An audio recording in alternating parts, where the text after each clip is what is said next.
Olá, gente, tudo bem? Eu sou o professor Sumarnek e a gente vai comentar com você agora a prova de administração para o cargo de analista judiciário, área administrativa, sem especialidade, tá? Gente, eu estou aqui com a prova tipo 1, prova branca, tá? Prova tipo 1, prova branca. Confira ali, vê se essa é a sua prova, para a gente começar a trabalhar as questões.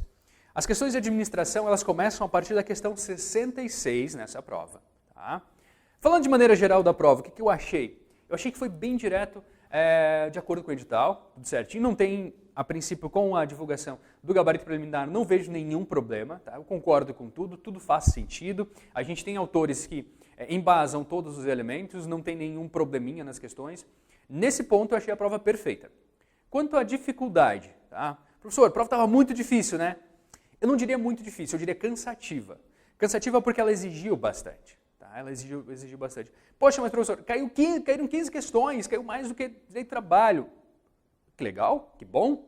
Afinal, o que você vai fazer lá dentro não é legislar trabalho, né? Olha a atribuição do cargo. Vê se não tem mais a administração ali dentro, certo? Então, que bom que caiu mais o conteúdo do que o indivíduo vai fazer, certo? A ideia é essa em concurso público, esse é o meu sonho, que caia exatamente o que a pessoa vai fazer e não cobrar situações ou elementos que depois a pessoa não utilize. Claro que aí já vem uma crítica, por exemplo, à questão discursiva. Eu duvido que alguém no TRT faça aquilo lá, né, depois passando. Ou não nesse cargo, talvez um engenheiro, sim. É uma crítica também, não está tão perfeita assim nesse conteúdo, nessa questão de conteúdo, mas depois chegando lá nessa questão discursiva eu vou falar um pouco mais sobre isso.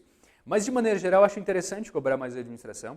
É uma tendência, gente, porque uma prova bem feita como foi esta, é muito raro alguém gabaritar a administração. Porque você precisa entender de várias situações, fazer várias conexões, vários elementos diferentes. E a questão da decoreba não funciona mesmo. O que o pessoal queria lá dentro, embora não trouxesse isso porque o cargo não traz como exigência, era administradores. E por isso o peso maior na quantitativo de questões ligadas à administração e mais focadas para quem realmente atua na área de administração, por algumas coisas aqui que a gente vai ter que saber. Tá legal? Tivemos 15 questões então, eu falava durante as aulas que eu imaginava de 10 a 12 questões para o analista, de 10 a 15 para o técnico teve 18, o analista teve 15 questões, então foi um pouquinho mais até do que eu achava que teria, tá? Mas dentro do esperado realmente em termos de dificuldade.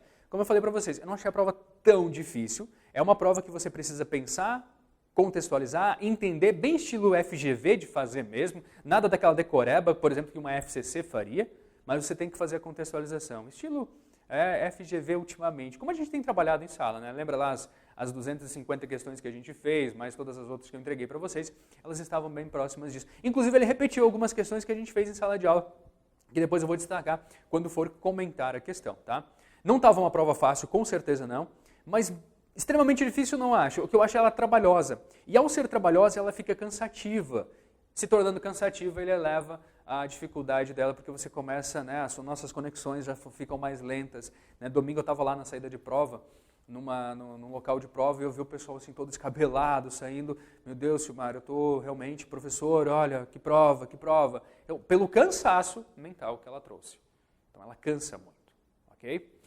Mas vocês vão perceber que as questões estão bem dentro do trabalhado, bem dentro do que era esperado, que ela pegou por todo o edital, não priorizou um ponto ou outro, exceto a curva S, né? A curva S lá, sacaninha, na questão dissertativa. Chegando lá a gente comenta mais. Pega lá então a administração, ela começa na questão 66. 66 começam as nossas 15 questões de administração. Uma montadora de carros adota a estratégia de diferenciação de produto no nível do negócio. Para fortalecer essa estratégia, a montadora quer rever alguns de seus requisitos organizacionais. Em relação à estrutura organizacional e aos sistemas de controle gerencial e às políticas de remuneração, seria adequado implantar respectivamente. Então percebam, contextualizando o contexto, ela trabalha a estratégia de diferenciação. Quando a gente diferencia, a gente trabalha um produto diferenciado e, consequentemente, a gente tem que estar sempre antenado à inovação, a inovar constantemente. E aí a questão pergunta, em relação à estrutura organizacional, aos sistemas de controle e às políticas de remuneração. Então percebam, eu tenho que ter 3 elementos, estrutura, sistema de controle e políticas de remuneração, que priorizem a questão da inovação. Pegar a primeira estrutura e comparar todas as assertivas. A estrutura matricial, a estrutura por projetos, a estrutura hierárquica reduzida, equipes interfuncionais, relação de reporte simples. Na verdade, todas elas aqui estão um pouco ligadas à inovação, A menos ligada seria projeto ali. Estrutura hierárquica reduzida, menos também. Mas todas elas estão mais ou menos dentro dessa questão da diferenciação, buscando inovação. Quando a gente vai para o segundo, sistemas de controle.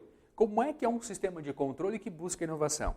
Supervisão direta, quadro executivo restrito, diretrizes amplas de tomada de decisão, política de experimentação e metas de custos quantitativos. Disparado aqui a melhor é o que tem a melhor também para a primeira opção, que é política de experimentação. Experimente, cara, experimente. Então, qual é o controle que a gente vai ter? Busca inovar. Muitas vezes, quando a gente não tem isso, as pessoas ficam com medo de inovar, porque a inovação pode gerar problemas. E o problema, custo, e aí podem ser punidas, medo de punição. Se a gente tem a política da experimentação, a gente estimula que as pessoas experimentem e que percam o medo de errar e serem punidas, certo? Mas aqui o que a gente também tem? Diretrizes amplas de tomada de decisão também favorece. O que não dá? Metas de custo quantitativo, quadro executivo restrito e supervisão direta. Então eu já tirei a A, já tirei a B e já tirei a E. Isso já está errado. Entrando para a última, política de remuneração. Na política de remuneração, letra A, remuneração estratégica? Pode ser, mas ela já está fora. Na letra B, remuneração flexível? Pode ser, mas a B já está fora. Na letra C, recompensas por redução de custos. Lembra, a gente não vai focar na redução de custos. É a estratégia de diferenciação, que pressupõe que inova, que pressupõe que você gaste pra caramba. Então está fora também a letra C. Na letra D, recompensas por desempenho multidimensional. Desempenhos em várias áreas, você inova em vários momentos. Legal, isso, tá certo. E aí a gente fechou a letra D, tudo tá certo. Na letra E, que já estava fora, recompensas por metas grupais também pode ser, mas ela estava fora em função das metas de custo quantitativo. Então, letra D na 66, uma questão que tinha que pensar, fazer a conexão de diferenciação, estratégia de diferenciação frente ao que ele quer. Estrutura, remuneração, estrutura, sistema de controle e remuneração. Olha as conexões que a gente tem que fazer. Tá? Então, letra D, portanto, na 66. 67. As empresas situadas em economias de industrialização tardia, o desenvolvimento da capacidade inovadora de uma organização depende, entre outros esforços, da absorção e internalização de recursos alavancados externamente, em um movimento conhecido como catch-up. Nesse caso, o desenvolvimento da capacidade inovadora da organização depende de mecanismos de aprendizagem interna. Então, ele está falando aqui de inovação, do catch-up. Só que, na verdade, ele jogou esse tema, mas ele não vai cobrar esse tema de inovação aqui do catch-up. Ele vai perguntar outra coisa, totalmente em outro foco, embora esteja conectado, mas em outro foco. Olha só, um dos mecanismos básicos para a aprendizagem intra-organizacional refere-se à codificação de conhecimentos, que ocorre quando a organização, entre outras iniciativas. Codificar o conhecimento, isso é gestão do conhecimento, cara. Ele quer saber como que a gente codifica. É a gente pegar e formalizar o conhecimento. É o conhecimento tácito se transformando em conhecimento explícito. Eu chamo isso como? Lembra? Conhecimento tácito para o explícito no CECI, ele vai ser chamado de externalização. Então, olha só, letra A. Promove socialização de novos funcionários? Não. Na socialização é tácito com tácito. Elabora manuais e procedimentos de produção? Isso sim. Elaboração de manuais, sim. É o tácito transformando em explícito. Treinamento no cargo não, convida especialistas estrangeiros para ministrar palestras, recorre à assistência técnica de consultores também não. Então aqui é transformar o conhecimento tácito e explícito, é formalizar, e a gente vai trabalhar isso na letra B, elaborar manuais. Bem tranquila essa, depois que você encontra o ponto.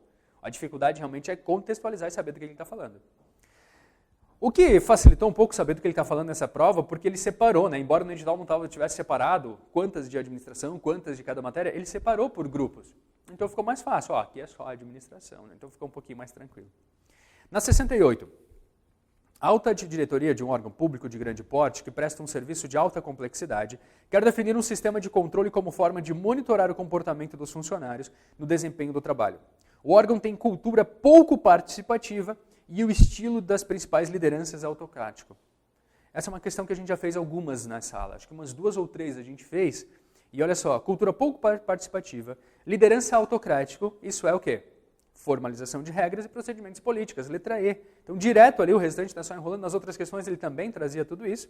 Então, letra E, portanto, aqui, uma questão bem frequente que a FGV já trouxe. Se não me engano, ela trouxe até em 2017 já, ela caiu, não lembro agora a data, eu acabei não conseguindo achar ali, mas trouxe em 2015, trouxe lá em 2013 também.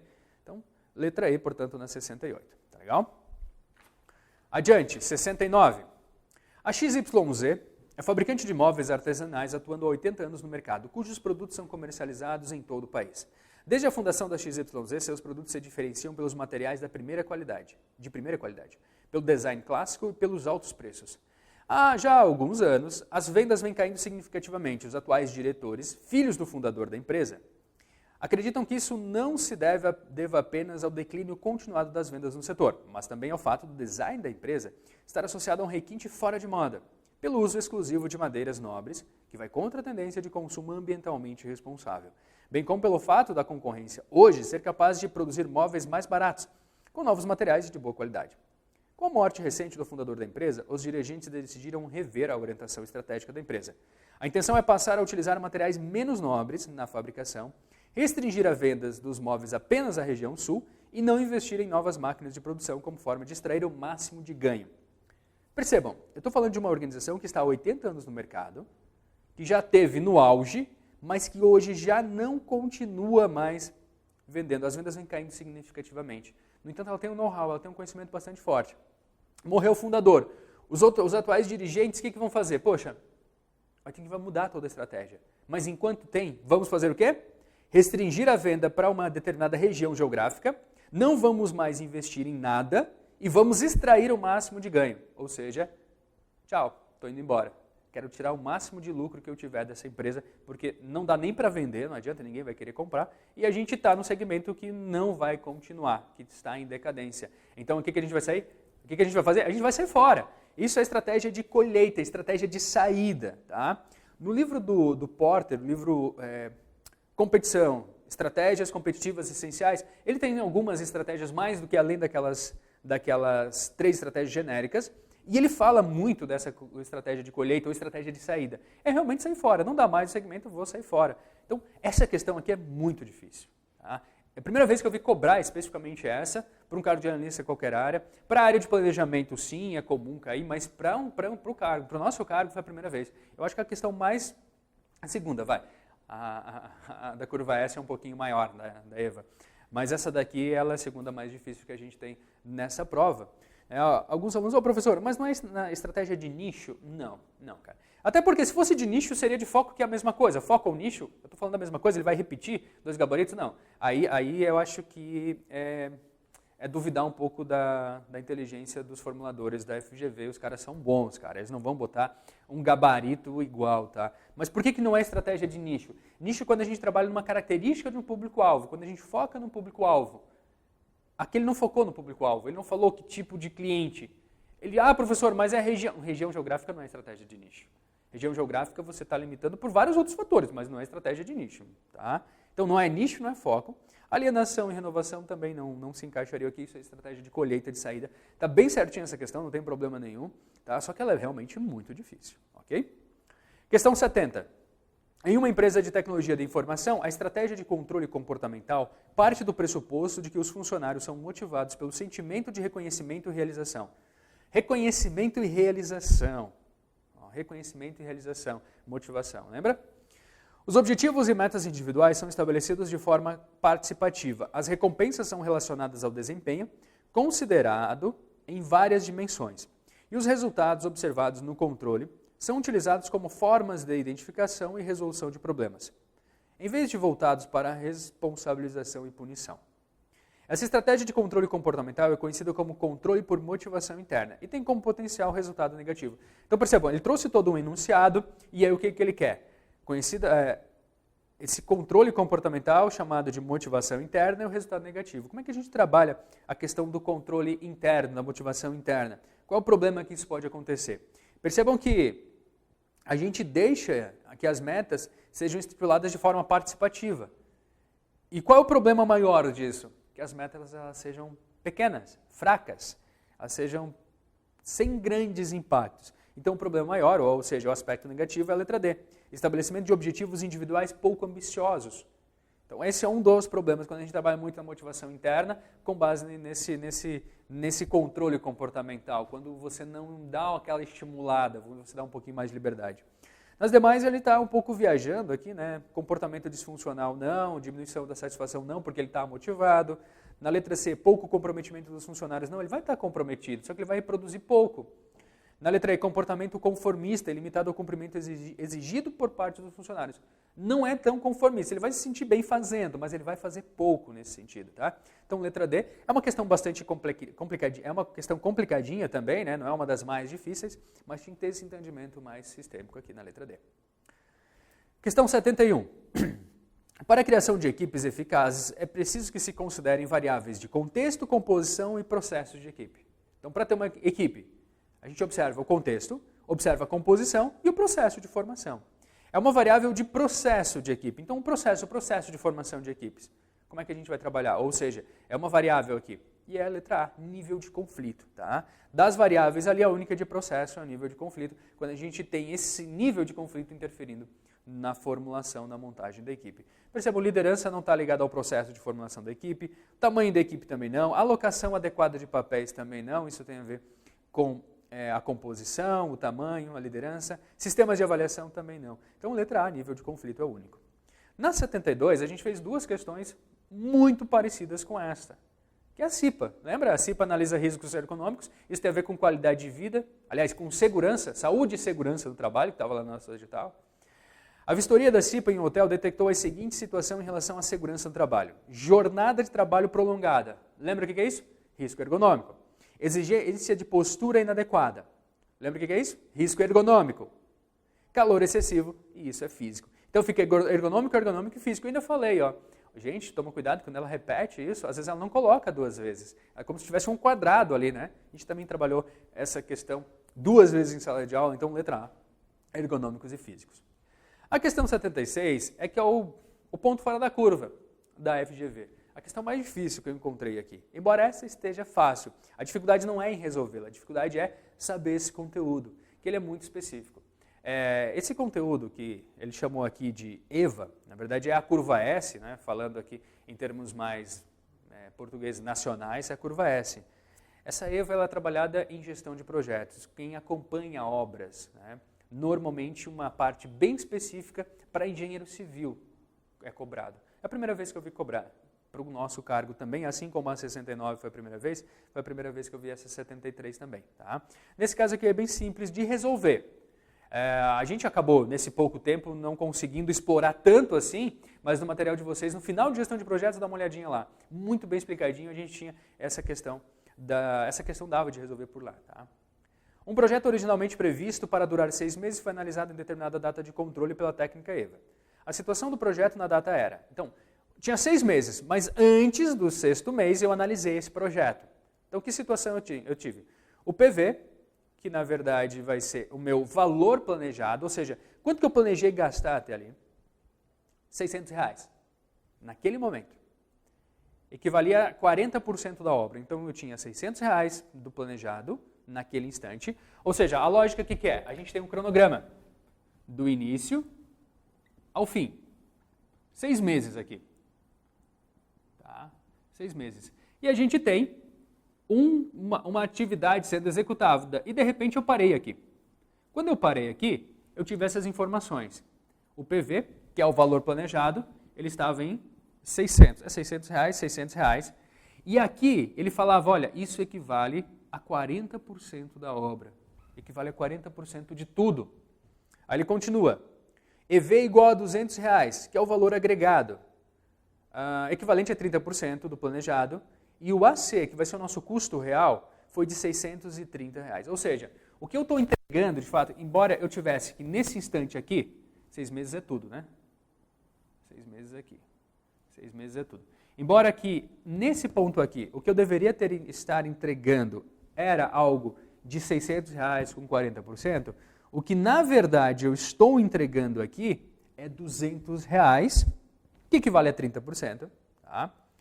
E que custou para mim, que é o custo real, R$620 já.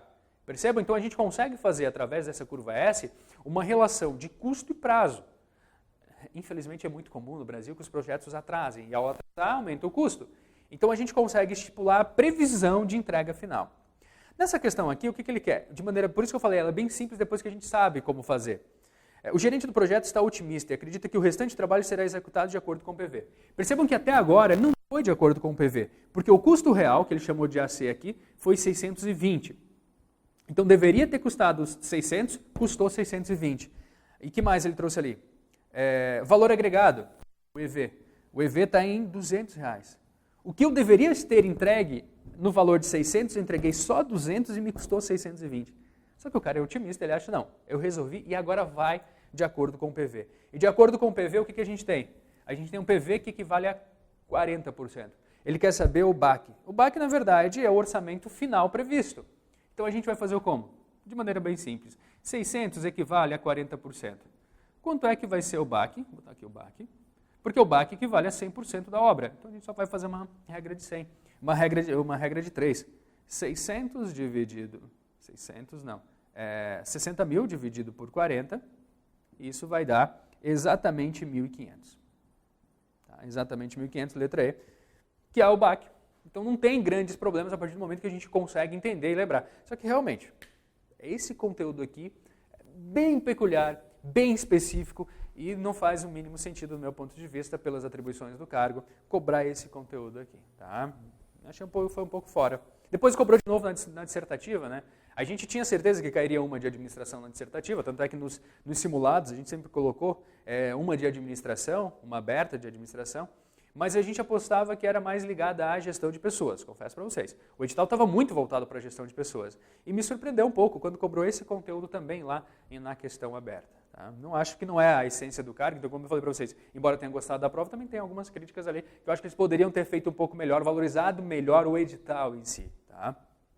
Mas 73 realmente é a letra E, não vejo problema aqui, a gente resolve tranquilamente, depois de entender e saber do que ele está tratando, uma regra de 3 simples.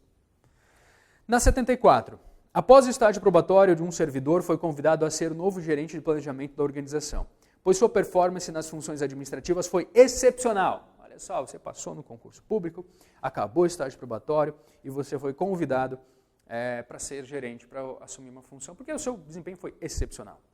Em relação à função administrativa de organização, é correto afirmar que, ou seja, o enunciado não serve para nada. O que ele quer saber? O que é a organização?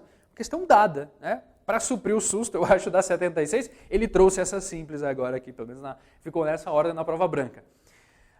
O que a organização faz? Letra A, distribuição de tarefas das autoridades e dos recursos entre membros da organização. Legal, está aqui. A gente bateu muito na tecla o que cada uma das funções estão trabalhando, né? Era uma questão certa e está aqui. Na B, é o planejamento dos objetivos estratégicos para alcançá-los, planejamento. Direciona as pessoas para o desenvolvimento de suas atividades, direção, até começa um nome, né? Letra D, monitora e assegura que os objetivos definidos estão sendo alcançados, controle. Letra E, a capacidade individual de colocar os documentos nos lugares certos, manter a mesa limpa e os e-mails de dia. Isso aqui é uma loucura, eu acho, do cara que fez, não significa porra nenhuma, tá? Esquece essa letra aí. A, B, C, D, só que estão ligados a planejar, a organizar, planejar, dirigir e controlar. E o organizar é a letra A, que é o nosso gabarito. 75. As organizações podem ser consideradas grupos estruturados de pessoas que se juntam para alcançar objetivos. Tais organizações podem variar em diferentes maneiras, mas o importante é que procurem trabalhar de forma eficaz, eficiente e efetiva. Em relação à eficácia, eficiência e efetividade nas organizações, é correto afirmar que quantas questões, cara, a gente fez isso em sala de aula? Falei, indicadores, o indicador está aí lá no nosso edital, o indicador mais cobrado pela FGV é eficácia, eficiência e efetividade. Vamos trabalhar, tem dúvida? Tem dúvida? Da primeira à última aula a gente trabalhou esse tema. Vamos lá. Lembra sempre? Eficiência ligada aos meios, procedimentos, rotinas, uso de recursos. Eficácia, atingir metas, atingir objetivos, atingir resultados. E efetividade é o impacto gerado posteriormente pela ação. Então, na letra A, eficácia é fazer bem as coisas, utilizando o mínimo de recursos. Eficiência na letra A. Na letra B, eficiência tem ênfase nos processos. Ok. Eficácia nos resultados. Legal, tá certo. E eu ainda falava, poxa, resultado vai aparecer sempre a palavrinha amiguinha da eficácia. Tá ali. Na letra C, o empregado é considerado eficaz quando a produtividade é alta. Não, se a produtividade é alta, significa que ele está usando bem os recursos. Então é eficiência aqui. Ele vai ser eficaz quando ele atinge metas, cumpre objetivos. Na letra D, eficiência está relacionada com a escolha de objetivos mais apropriados e a ausência de desperdícios. A ausência de desperdícios, sim. Escolher objetivos apropriados é eficácia. Na letra E, efetividade está relacionada à minimização dos recursos utilizados, sejam eles recursos como tempo, pessoas, capital, equipamento. Uso de recursos é eficiência. Ele não trabalhou nenhuma aqui a efetividade. Então, letra B é o nosso gabarito, né? Questão dada, assim como a 74, acho que foi para reduzir o susto da anterior, da EVA, né, da curva S da 73. Mas a 76 continua também, mais uma questão dada, olha só. Uma empresa do setor de transporte contratou uma consultoria para auxiliar no planejamento e no controle das atividades. No planejamento são definidas as metas da organização e os meios para atingi-las. Mas de nada adianta elaborar um bom planejamento se posteriormente não for comparado o realizado com o planejado, ou seja, não for feito o controle. Em relação ao controle, é correto afirmar que, perguntar o que é controle, ele perguntou a organização ali, agora pergunta o controle. Letra A, controle tático procura avaliar o grau de realização da missão e visão e da estratégia de objetivos. Cara, isso aqui é nível estratégico, também muito trabalhado, né? Controle é a função da organização destinada a controlar equipamentos e materiais. Não, controle não faz isso. Controla se você atingiu ou não objetivos. Na letra C, controle é o clã, controle de clã, é assegurado pela alta direção mediante regras, normas e padrões elaborados junto aos empregados. Pô, o professor não falou sobre isso. Deixa de lado. Na letra D, o controle de mercado avalia o desempenho da organização com base em fatores intrínsecos à organização. Mercado é externo. Então não são fatores intrínsecos, não funciona. Está errado. Na letra E, controle pode ser de 3 tipos, preventivo, simultâneo e posterior. Quantas vezes a gente falou isso? A gente tem um controle prévio, é antes, o durante e o posterior. A FGV adora essas questões aqui de controle nessas 3 etapas. Prévio, simultâneo e posterior. Bastante trabalhado também, então esquece todas as outras assertivas e taca ali um X na letra E, que é o nosso gabarito, sim. 38.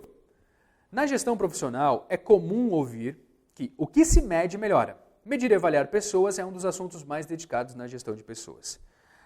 Gente, avaliação de pessoas, isso aqui foi o mais próximo que caiu de desenvolvimento de pessoas, de gestão por competências. E eu lembro que eu falava nas nossas aulas, olha, a chance de cair gestão por competências é tanto quanto qualquer outra matéria. E de fato não caiu. Tá? E de fato não caiu. Embora algumas pessoas, o tribunal está trabalhando bastante, gestão por competências, mas o tribunal não escolhe as questões. Quem faz as questões é a FGV. E eu conheço bem o perfil da FGV, foi bem de acordo com o perfil da prova. Essa prova foi o perfil da FGV. Ela busca no edital todo, ela não concentra. Então não dizia nada o tribunal trabalhar com um assunto ou com outro, e aqui ficou claro na prova, não apareceu, nem no técnico também não apareceu, nem analista, nem técnico, a gestão por competência, bem dentro do esperado, bem dentro de como a gente tinha trabalhado em sala de aula. Mas voltando aqui na 78, a avaliação de desempenho tem como objetivos, bem simples a pergunta. Pergunta é simples, só que nas assertivas faz a gente às vezes dar tilt um pouquinho, porque objetivo na letra A de desenvolvimento, objetivos táticos, objetivos estratégicos, objetivos legais e objetivos administrativos. Na verdade, a avaliação de desempenho ela pode ter todos esses objetivos. Mas pensa comigo, quando é o objetivo de desempenho na letra A, desenvolvimento, desculpa, na letra A, é a melhoria do servidor, que esse é o principal objetivo da avaliação de desempenho. Só que o que ele trouxe? Promover o funcionário. Aí está errado, não fecha. O principal objetivo da avaliação de desempenho é, de fato, o desenvolvimento, mas não promover o funcionário como isso, não é a justificativa. Na letra B, objetivo tático, eu tenho uma avaliação de desempenho para verificar se o indivíduo está cumprindo as obrigações daquela área e tudo mais. Mas olha o que ele trouxe como tático. Alcance de metas organizacionais. Não, alcançar metas organizacionais é estratégico. Na letra C, objetivos estratégicos, aumentar a produtividade individual. Não, aí é o objetivo operacional da avaliação de desempenho. Então percebe, aquela minha fala desde a primeira aula, gente, na administração a gente não consegue decorar nada. Nenhum autor, nenhum livro. Cara, a gente vai ter que trabalhar sistemicamente. A gente vai ter que trabalhar com os conceitos e fazendo as conexões. Aqui, o objetivo da avaliação de desempenho associado aos níveis hierárquicos. Entende? Então isso acontece na administração e por isso você precisa estudar tudo junto, aos pouquinhos. Não adianta pegar um autor aqui, outro autor lá meio perdido. Tem que fazer questões. Então, voltando aqui, na letra C não é estratégico, ele seria operacional, seria um objetivo operacional. Na letra D, objetivos legais, de fornecer anualmente o feedback de performance aos empregados. Não, aqui seria um objetivo de desenvolvimento, oferecer esse feedback para os empregados. O objetivo legal é a avaliação de desempenho que a gente tem, que você vai ter, por exemplo, lá no tribunal, do estágio probatório, que tem uma avaliação de desempenho e você está submetido a ela. Mas não é, essa é a legal, não é a que trouxe como resposta aqui, como justificativa aqui. Na letra E, objetivos administrativos como remuneração. Lembra que eu falei, eu posso usar a avaliação de desempenho para reforçar, para melhorar a remuneração, para promover pessoas? Pode. Isso é administrativo. Isso não melhora o desenvolvimento. Então está certo a letra E. É um objetivo administrativo e está bem justificado aqui. Então, embora a gente tenha todos aqueles objetivos aplicáveis a uma avaliação de desempenho, justificando uma avaliação de desempenho, a justificativa desses objetivos não está legal em nenhuma delas, exceto na letra E. A letra E está de acordo. Tá? Questão 79. Cada vez mais empresas trabalham em dados, informações e conhecimentos. Uma organização cria e utiliza conhecimento, transformando-o de tácito em explícito e vice-versa.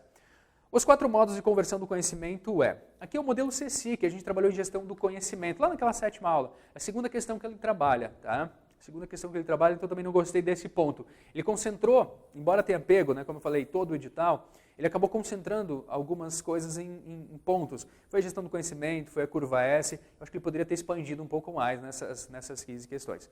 Mas voltando aqui, o modelo CSI, letra A, socialização. Aliás, lembra do que trata o modelo CSI? Quando a gente vai trabalhar, só para ficar um pouquinho mais fácil de entender essas informações. A socialização, ela vai fazer o quê? É o conhecimento tácito, que é o conhecimento que eu tenho, que você tem, e a gente numa conversa, a gente amplia ele. Então é o tácito se tornando ou ainda compartilhado com o tácito. Essa é a socialização. Depois a gente tem a externalização. O que é a externalização? É o conhecimento tácito sendo transformado em conhecimento explícito. Sendo formalizado, portanto. Depois a gente tem a combinação. A combinação é quando aquela formalização, aquele manual, aquela regra que a gente montou, aquele resumo que a gente fez, o explícito, ele se junta com outro explícito. É a combinação. Essa junção traz para a gente uma ideia, ou seja, é a internalização. Quando o explícito ele se transforma novamente em tácito, ok? Então aqui a gente forma a espiral do conhecimento, de tácito para explícito, de explícito para tácito, e vai ampliando o conhecimento. Então a questão perguntava justamente desse modelo chamado CSI. Tá? Modelo chamado CSI. Na letra A, eu tenho ali socialização. Explícito para tácito, procura compartilhar o conhecimento através de experiência direta. Não é explícito para tácito, era tácito para tácito. Na letra B, externalização, de tácito para explícito. Tácito para explícito, legal. Procura articular conhecimentos explícitos através do diálogo e da reflexão. Opa! Procura articular o tácito a partir de uma formalização. Então o erro está no final. Embora ele tenha trazido a relação ali, a justificativa, a forma como o trabalho está errado. Na letra C, combinação. De explícito para explícito, legal, procura sistematizar e aplicar o conhecimento explícito à informação. Bacana, está aqui o gabarito, certinho. Na letra D, internalização, a internalização, implícito para tácito, não é implícito, é explícito para tácito. Procura aprender a adquirir novo conhecimento tácito na prática. Também está enrolando ali, mas aqui deveria ser explícito para tácito, está errado. Letra E, transferência, não existe isso, né? Transferência não existe, modelo CSI. Então já nem considera letra C, portanto, na 79. A 80 foi outra questão básica, mas ela é enroladinha na forma como ela traz, por causa do enunciado. Fala de comunicação. Um dos maiores problemas organizacionais é a comunicação. Sabendo disso, o novo gestor pretende escolher um canal rico de comunicação para comunicar o seu plano de gestão. Em relação à riqueza de informações dos canais de comunicação, um dos canais menos ricos de informação é o... E por que ela é complicadinha? Porque no enunciado, ele fala que tem um gestor que quer um canal mais rico. Mas depois o que ele pede para a gente é um canal menos rico. Então você tem que se ligar na parte final aqui. Então, um dos canais menos rico e menos ricos, rico tem a ver com a forma como a gente passa a informação. E o menos rico aqui é o memorando, é o mais formal, tá? Letra D, portanto, na questão 80. E aí a gente fecha as nossas 15 questões diretas, né, nossas 15 questões ligadas à administração geral. Tá legal? Eu realmente desejo que você tenha ido muito bem nessa prova, que você tenha conquistado o desempenho esperado, pelo menos, que você tenha aprendido mais. E a gente se encontra depois novamente lá no tribunal, né, você como analista de fato. Eu costumo frequentar esses órgãos públicos, volta e meia encontro ex-alunos, eu quero te encontrar lá no tribunal. E aí também sala de aula, aqui pelo EAD, em novos desafios, novos concursos, buscas maiores ainda do que esse cargo, tá legal? Eu tenho também a comentário sobre a questão dissertativa. Pega ali o vídeo sobre a dissertativa que a gente vai comentar um pouquinho de como calcular aquele negócio estranho lá da primeira questão dissertativa. Gente, um grande abraço, né, e a gente se vê por aí. Até mais!